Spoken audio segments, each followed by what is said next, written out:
Hello student, welcome to FA online classes. Student, today in this video we are going to start chapter number 14 of unit 7 for class 5th English, which is Gulliver's Travels. Take out and open your English book at page number 116. Chapter name है आपका Travels. Travels means होता है सफर करना, यात्रा करना. तो इसका मतलब हुआ गुलिवर यात्राएं. बच्चों ये एक लॉन्ग स्टोरी है और जो जोनाथन स्विफ्ट ने लिखी है, और गुलिवर्स ट्रेवल्स जो है वो पूरी एक बुक है स्टोरीज की. इसमें बहुत सारे ऐसे और भी कई किस्से हैं जो अभी हम छोटा सा इसका पार्ट पढ़ेंगे इस चैप्टर में.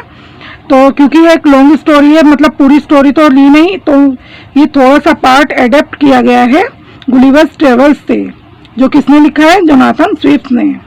चलिए आज हम इसके बारे में, गुलिवर की यात्राओं के बारे में पढ़ेंगे. So let's start reading. When a person tells the story of his life in his own words, it is called an autobiography. जब कोई भी पर्सन, कोई भी व्यक्ति स्टोरी को अपने ही, मतलब अपनी लाइफ की जो स्टोरी है उसको अपने ही शब्दों में बयान करता है, बताता है, तो उसको क्या कहते हैं, ऑटोबायोग्राफी कहते हैं. Gulliver's a seller was once caught in the land of giants. एक बार गुलिवर जो होता है, गुलिवर कौन था, गुलिवर एक सेलर था. इसको हिंदी में बोलते हैं नाविक, यानी बोट चलाने वाला. तो गुलिवर जो था वो एक सेलर था और एक बार वो जाइंट्स की जो लैंड होती है वहां पर पकड़ा गया था. अब वो यहाँ पर, this is how he describes his experience. अब वो अपने एक्सपीरियंस के बारे में, अपनी स्टोरी के बारे में हमें बता रहा है. So let's start reading. On the 16th of June 1730 we discovered land. ये बता रहे हैं कि 1730 को, 16 जून में इन्होंने क्या डिस्कवर की, हमने जमीन खोज की, यानी जमीन को खोज निकाला, जमीन की खोज की. Our captain sent a dozen men with vessels for water, if any could be found. फिर इनके जो कैप्टन थे शिप के, उन्होंने बहुत सारे आदमियों को भेजा बर्तन के साथ. किस लिए बर्तन लेकर भेजा, पानी की तलाश में, यानी पानी लाने के लिए. अगर कहीं पर भी मौजूद हो, पानी मिले, तो उन्होंने कहा कि जहाँ पर भी आपको पानी मिले बर्तन लेकर, इसलिए भेजा कि वो पानी ला सके. When we came to land we saw no river or spring nor any inhabitants. ये कह रहे हैं जब हम लैंड पर आए, जमीन पर आए, तो वहां पर हमें ना तो कोई नदी दिखी, ना कोई स्प्रिंग, झरना दिखा, और ना ही कोई वहां पर रहने वाला निवासी. इनहेबिटेंट कहते हैं उस जगह पर रहने वाले जो लोग होते हैं, वहां के जो निवासी होते हैं. तो ये कह रहे हैं वहां पर हमें ऐसा कुछ नहीं मिला. I went on to explore. तो ये कह रहे हैं मैं पानी की तलाश में, खोज में गया. The country was barren and rocky. और कंट्री जो थी वो कैसी थी, बैरन यानी बंजर थी, और रॉकी पथरीली थी. I turn back to join the crew only to see them getting into the boat and rowing for life to get to the ship. ये कह रहे हैं कि जब मुझे पानी नहीं मिला वहां पर, तो मैं वापस अपने दल को मतलब उस शिप पर वापस आया उसको ज्वाइन करने के लिए. फिर मैं क्या देखता हूँ जब वहां पर वापस आता हूँ कि वो सब बोट में सवार होकर, नाव चलाकर वापस जा रहे हैं. Before I could reach them I observe a huge creature walking after them in the sea as fast as he could. अब ये देखता है कि वो शिप पर वापस क्यों जा रहे थे इतनी तेजी के साथ. तो ये देखता है कि इससे पहले ये बताता है कि मैं उन लोगों तक पहुंच पाता, मैंने वहां पर क्या देखा, एक बड़ा सा क्रीचर देखा जो उनके पीछे समुद्र में आ रहा था, जितनी तेजी से वो आ सकता था.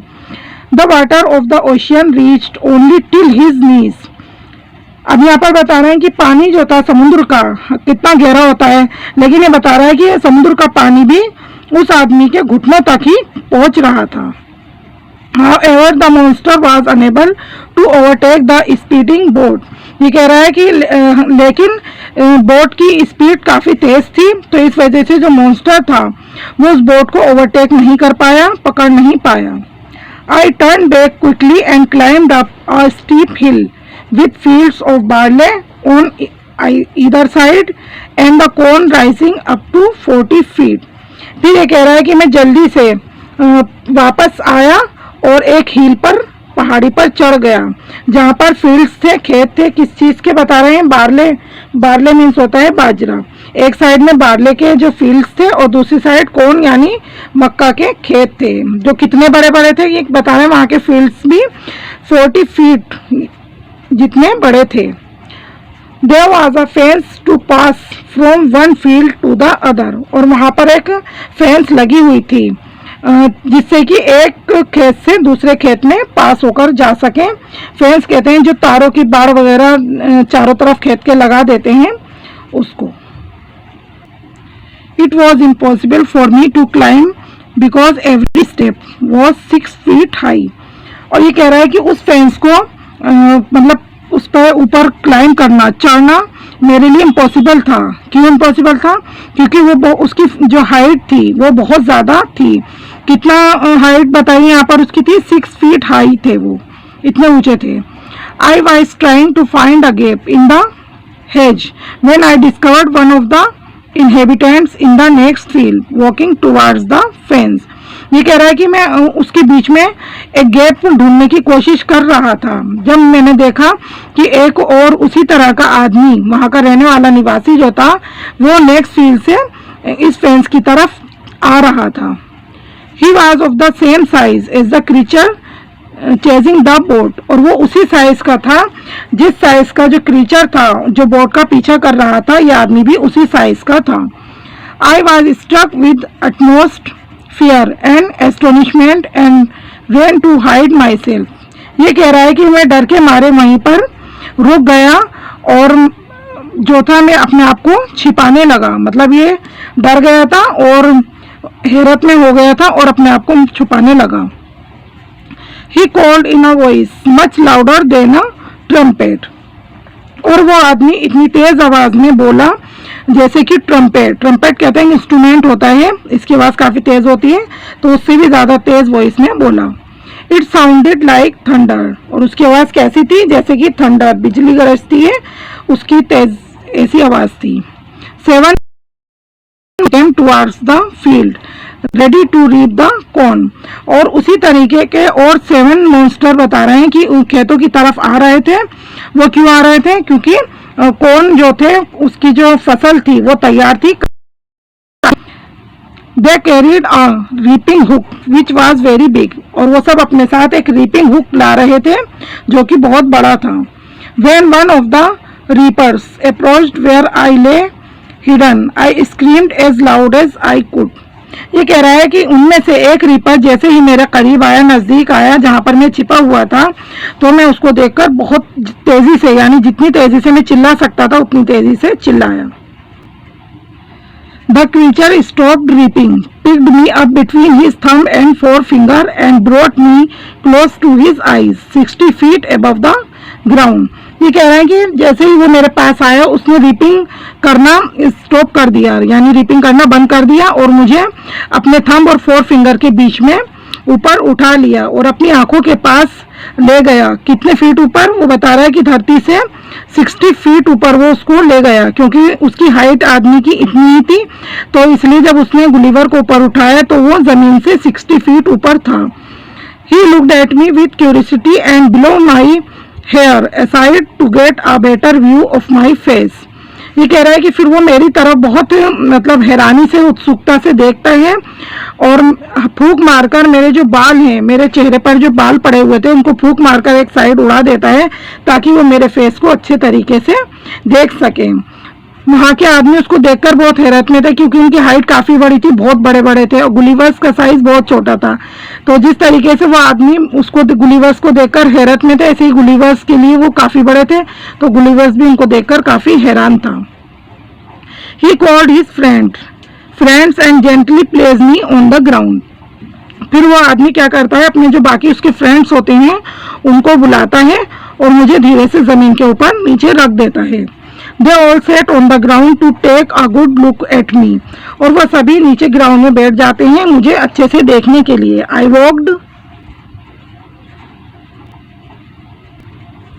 slowly backward and forward। ये कहता है कि फिर मैं आगे चलता हूँ और धीरे धीरे पीछे चलता हूँ। Pull off my hat, अपना हैट उतारता हूँ and made a low bow towards the farmer, और उन फार्मर्स की तरफ लोबो करता हूँ। I try to speak to them loudly in several languages. फिर मैं उनसे तेज और ऊंची आवाज में बहुत सारी लैंग्वेजेस में बात करने की कोशिश करता हूँ। इस time I did so the farmer वो picked me up held his ear very close to me but in when.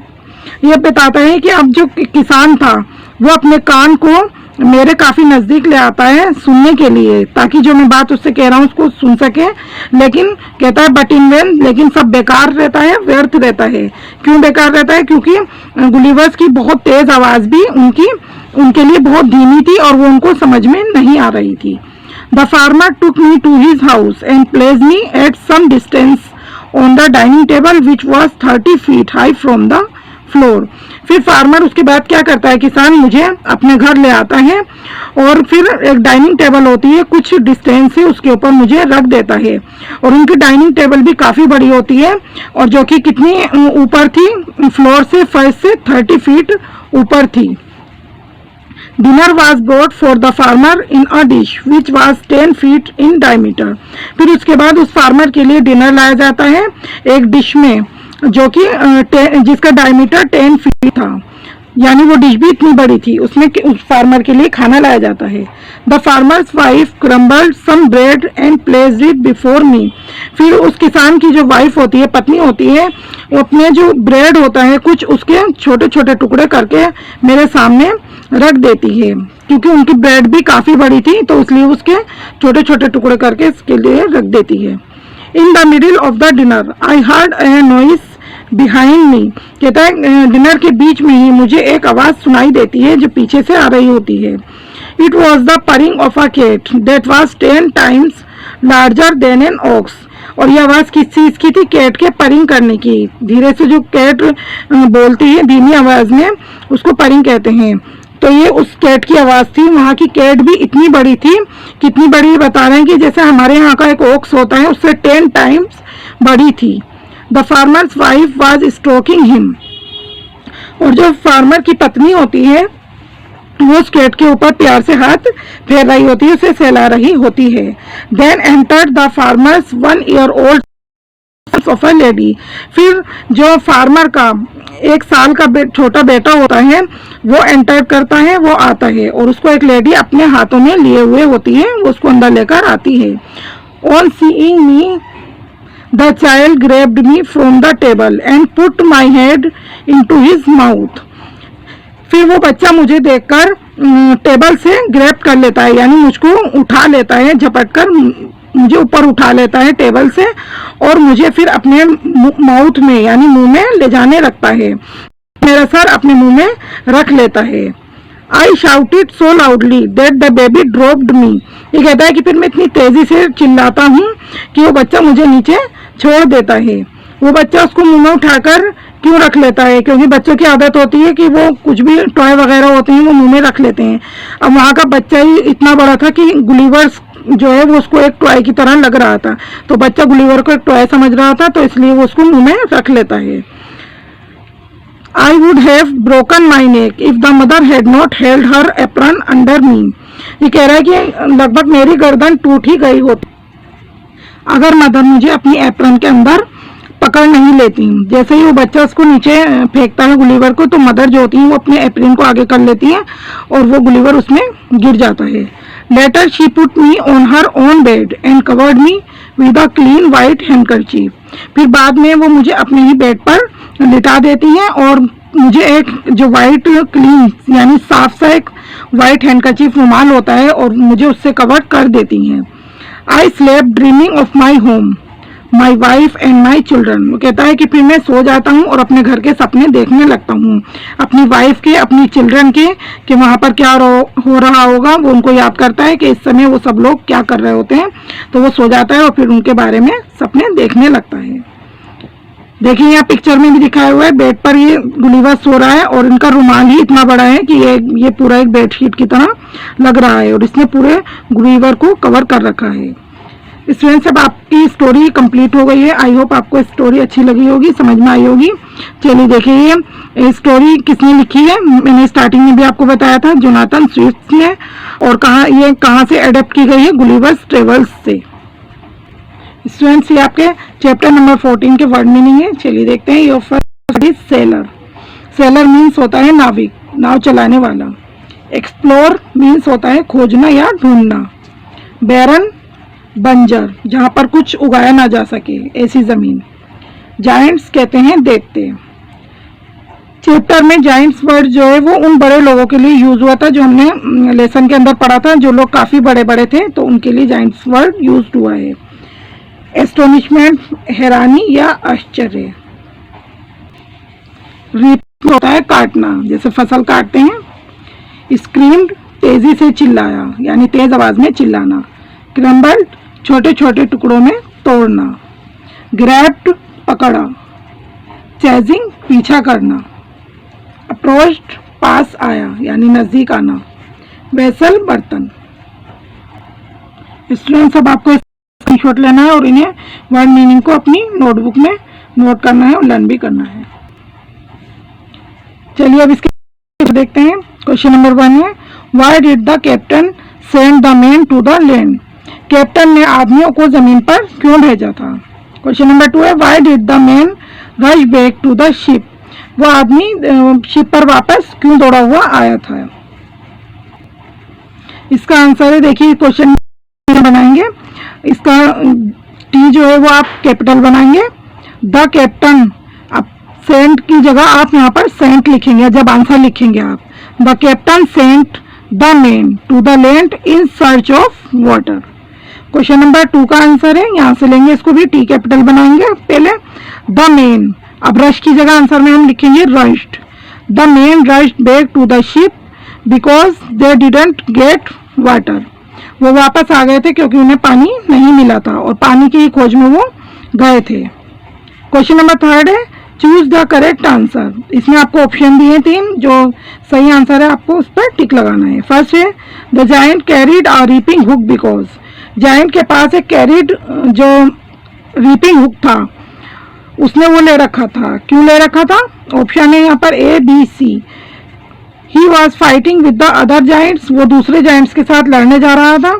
B A, he was going to reap the corn, वो कॉर्न की जो फसल थी उसको काटने जा रहा था। He wanted to frighten Gulliver, वो गुलिवर को डराना चाहता था। तो बी ऑप्शन सही है, इस पर टिक लगाएंगे। He was going to reap the corn. Second है, they put Gulliver on the ground to look at him because. उन्होंने गुलिवर को जमीन पर रख दिया। क्यों रख दिया। क्योंकि वो उसको देखना चाहते थे। और क्यों रखा, चलिए यहाँ पर देखते हैं ऑप्शन में से। ए है, they had never seen a human before. उन्होंने पहले कभी ह्यूमन नहीं देखे थे, आदमी नहीं देखे थे।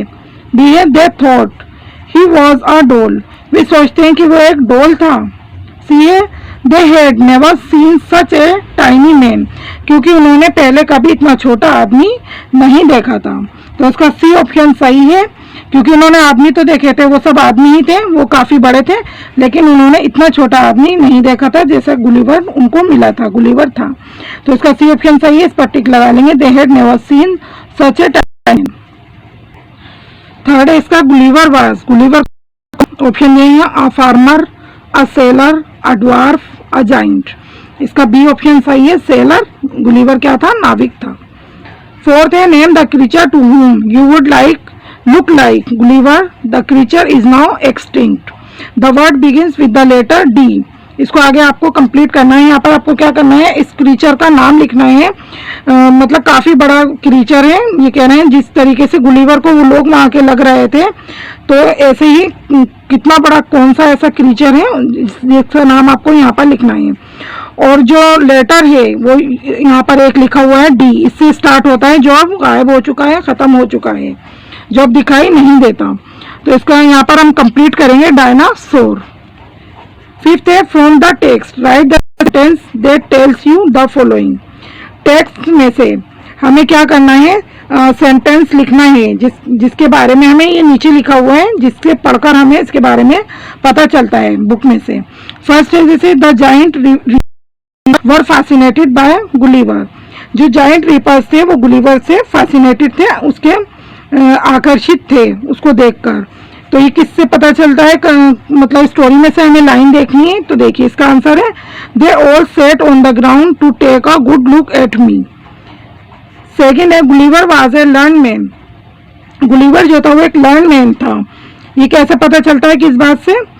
इसका आंसर है I tried to speak to them loudly in several languages. Third है the farmer son thought Gulliver was a toy,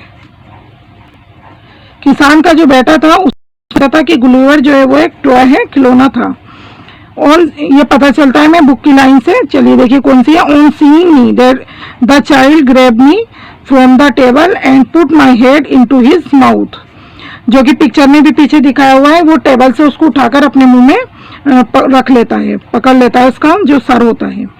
fourth है the farmer's wife was a kind hearted women, कैसे पता चलता है कि जो फार्मर्स की वाइफ थी यानी उसकी किसान की जो पत्नी थी वो काइंड हार्टेड दयालु औरत थी।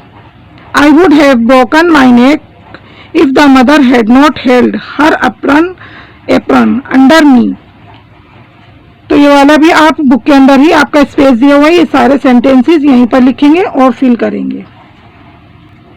Now complete the following, use the word given in the box.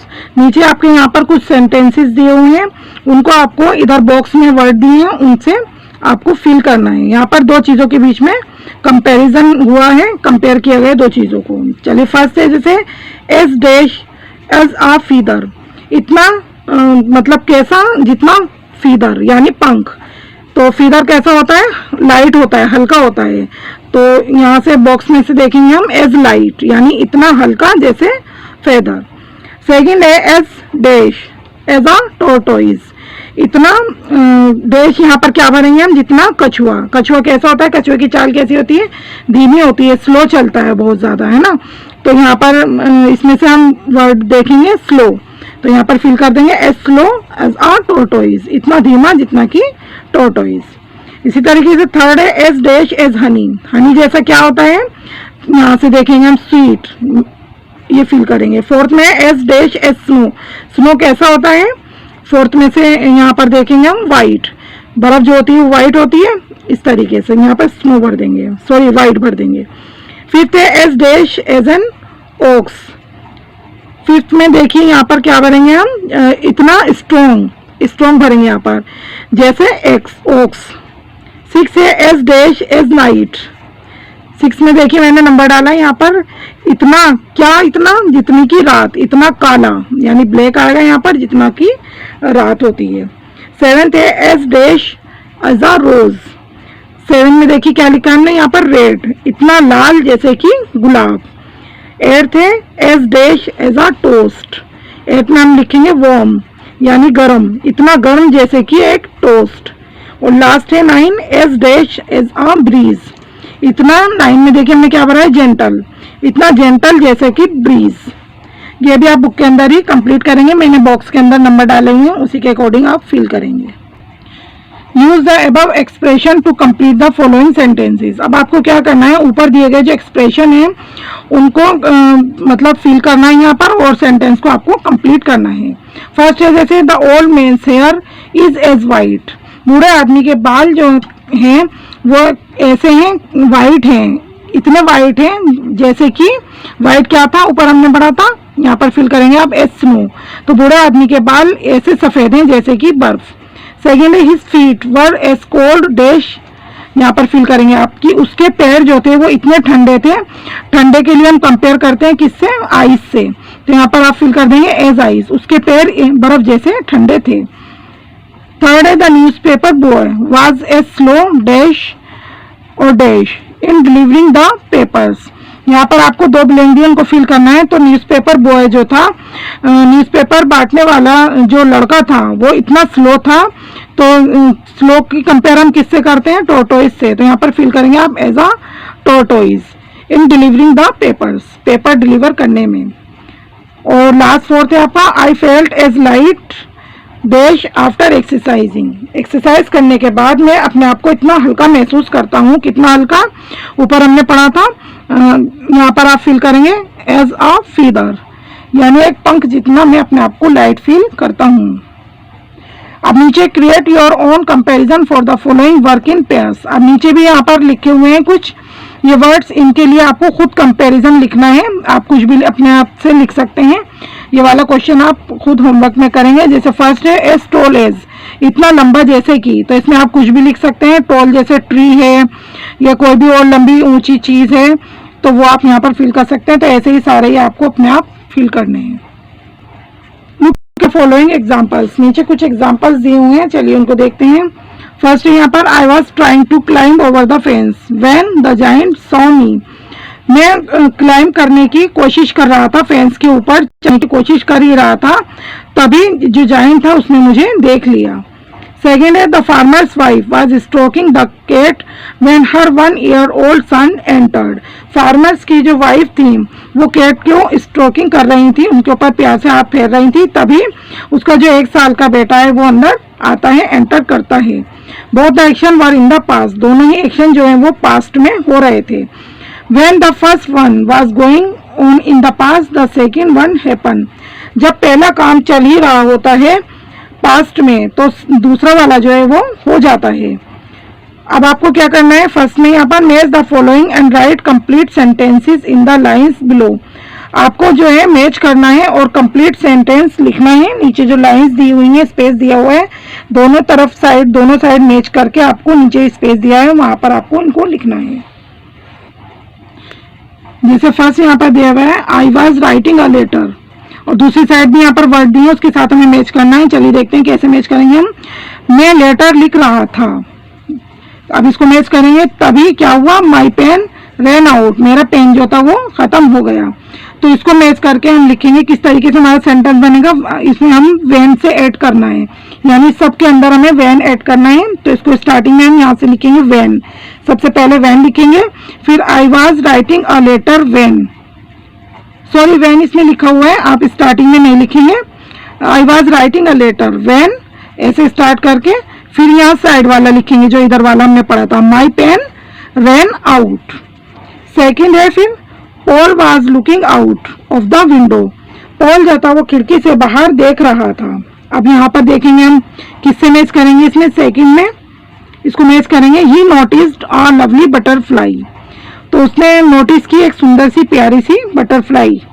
तो इसको सेकंड टाइम कैसे बनाएंगे, देखिए यहाँ पर पहले हम वैन लगाएंगे, when Paul was looking out, ये वाला सेंटेंस पूरा लिखेंगे, ऑफ द विंडो, और ही नोटिस्ड, फिर अब ये वाला लिखेंगे जो हमने इसके साथ मैच किया था, he noticed a lovely butterfly.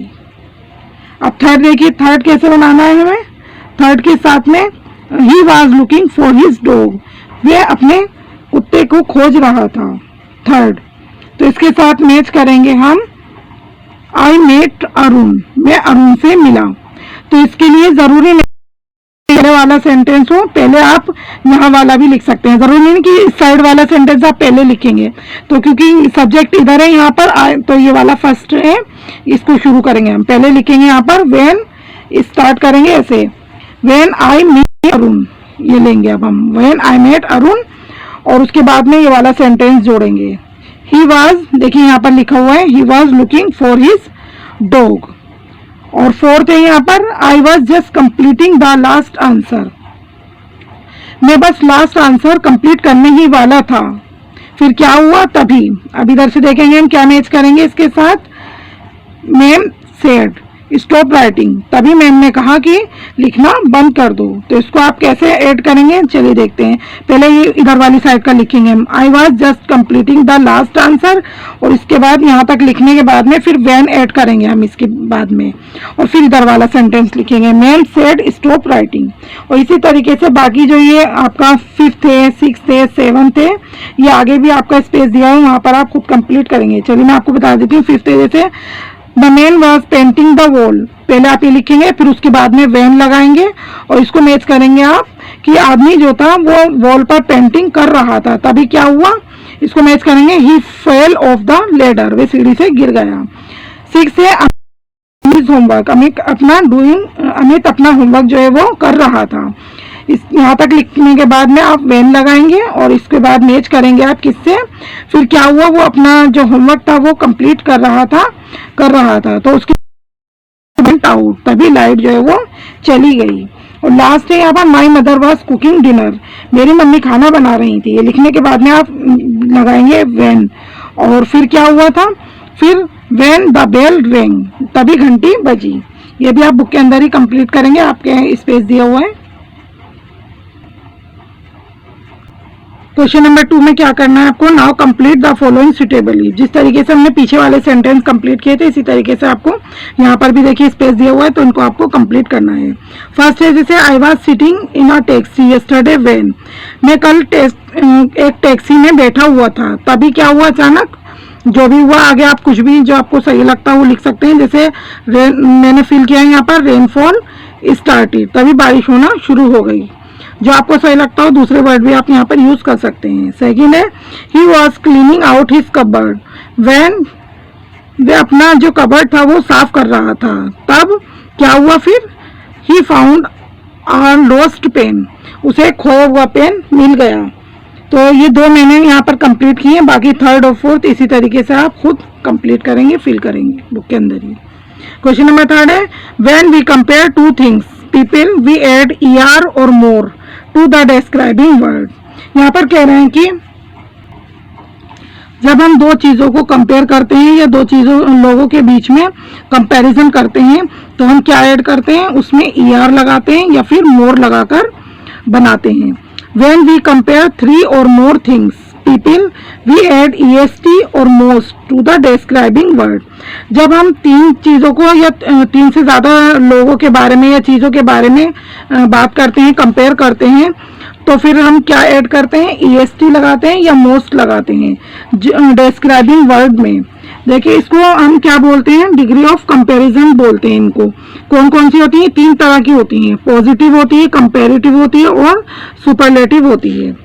चलिए इसी के बारे में हम यहाँ पर पढ़ेंगे। Look at the following examples when first 2 are compared and when all 3 are compared. नीचे लिखे हुए एग्जाम्पल है, यहाँ पर एक एग्जाम्पल दिखाया हुआ है, कहना उसको देखिए। जब 2 को कंपेयर किया जाता है ये रहा, और फिर जब तीनों को कंपेयर किया गया है, जैसे यहाँ पर दिखाई गई है बोट दिखाई गई है, ये फास्ट है, और ये कार दिखाई गई है, ये फास्टर है, और ये एरोप्लेन दिखाया गया है, ये फास्टेस्ट है। तो ये आपकी कौन कौन सी डिग्री है, ये पॉजिटिव डिग्री हो गई, ये आपकी कंपैरेटिव हो गई, और ये सुपरलेटिव हो गई है। तो जब 2 में कंपैरिजन हो रहा है कार और इसमें, कार में और बोट में, तो इसमें कौन फास्टर है, कार है। तो सेकंड वाला है ये, इसमें जो डिग्री है कंपैरेटिव वाली हमारी, तो इसके अंदर हम क्या ऐड करते हैं, er लगाते हैं इसके अंदर। और जो इधर फिर अब 3 में कंपैरिजन हो रहा है, किस किस में दिखाया है यहाँ पर, बोट में, कार में और एरोप्लेन में। जब हम 2 से ज्यादा हो गया, अब ये 3 हो गया, इन सब में सबसे ज्यादा तेज कौन है अब, तो इसमें सबसे ज्यादा फास्टेस्ट जो है वो एरोप्लेन है।